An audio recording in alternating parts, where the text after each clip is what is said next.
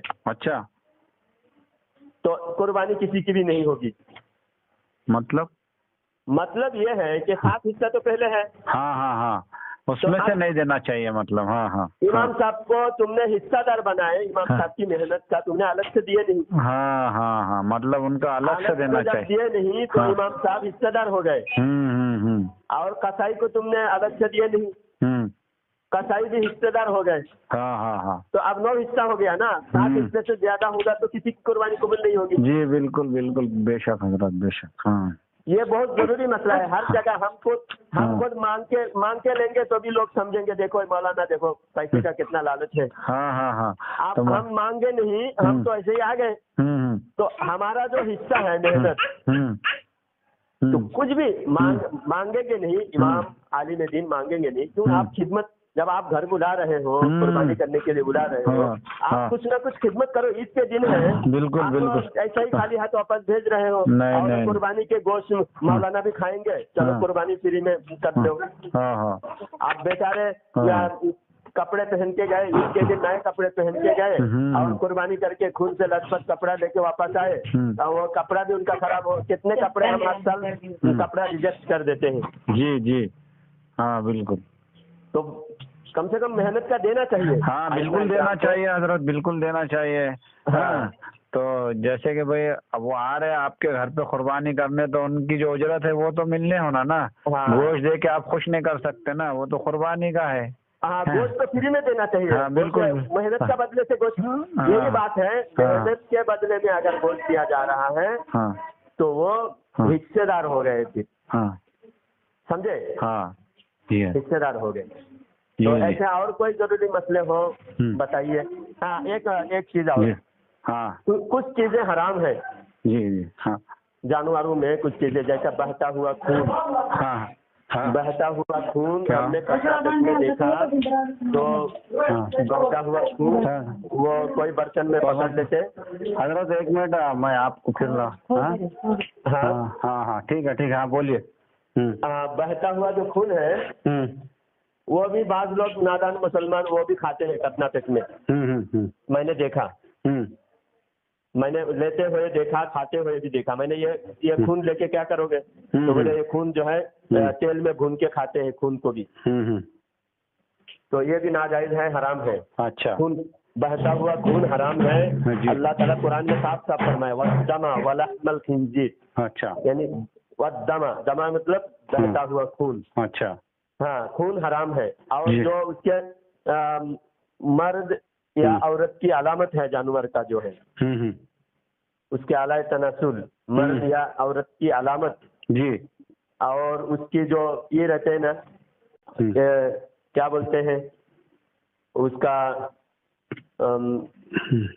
And رہتے ہیں بولتے ہیں اس کو کیا بولتے ہیں. ہاں وہی بولتے ہیں انڈ بولتے ہیں نا.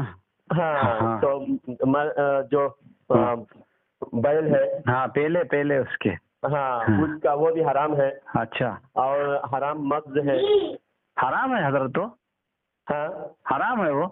وہ حرام ہے. اور بکرے کے جو رہتے وہ بکرا کا ہو یا بیل کا ہو وہ حرام ہے. اچھا اور جو گوشت کہیں خراب ہو کے گدود بنا ہوا ہے. اچھا خون بن گیا مطلب گوشت خراب ہو کے اس کا جیسے ٹیومر جیسا گدود وہ بھی حرام ہے. اچھا اور جو چمڑے کے اوپر کی جو جھلی رہتی جھلی وہ اور پھر آنکھ جس کو وجڑی بولتے ہیں جی وہ مکروہ تحریمی ہے.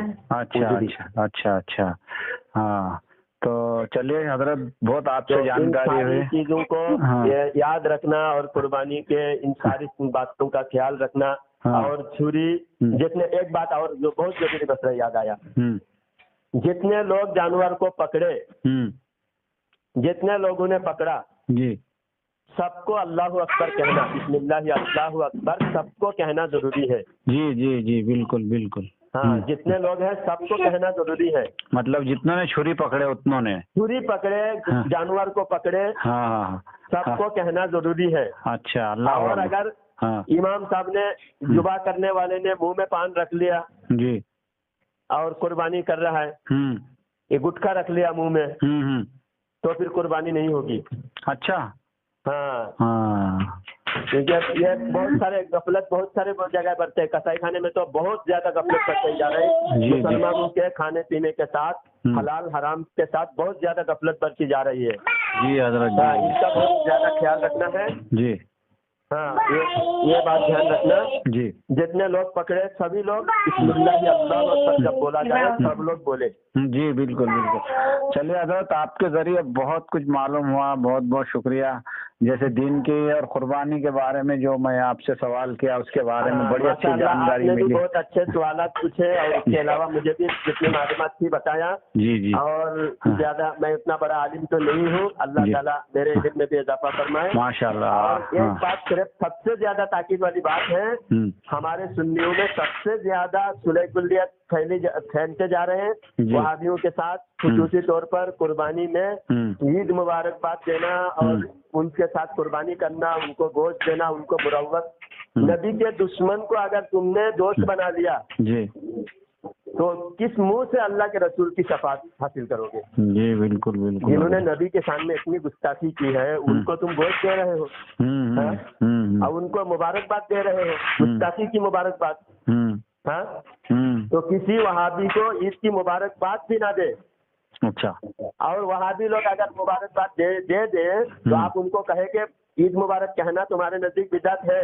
جی بدعت ہے، عید مبارک بالکل نہیں کہہ سکتے. ہاں، مبارکباد نہ دے، عید مبارک کہنا بالکل بدعت ہے، وہابیوں کے نزدیک بدعت ہے. اس لیے کوئی وہابی ہمیں مبارکباد نہ دے. جی جی. اگر تم عید مبارکباد دینا ہے تو وہابیت سے پہلے توبہ کرو. جی جی ٹھیک ہے بھائی. جی بہت شکریہ حضرت آپ کا. جزاک اللہ جزاک اللہ. اللہ آپ کے علم میں اور اضافہ کرے. چلیے ٹھیک ہے. جزاک اللہ. چلیے السلام علیکم حضرت. وعلیکم السلام ورحمۃ اللہ وبرکاتہ. جی ٹھیک.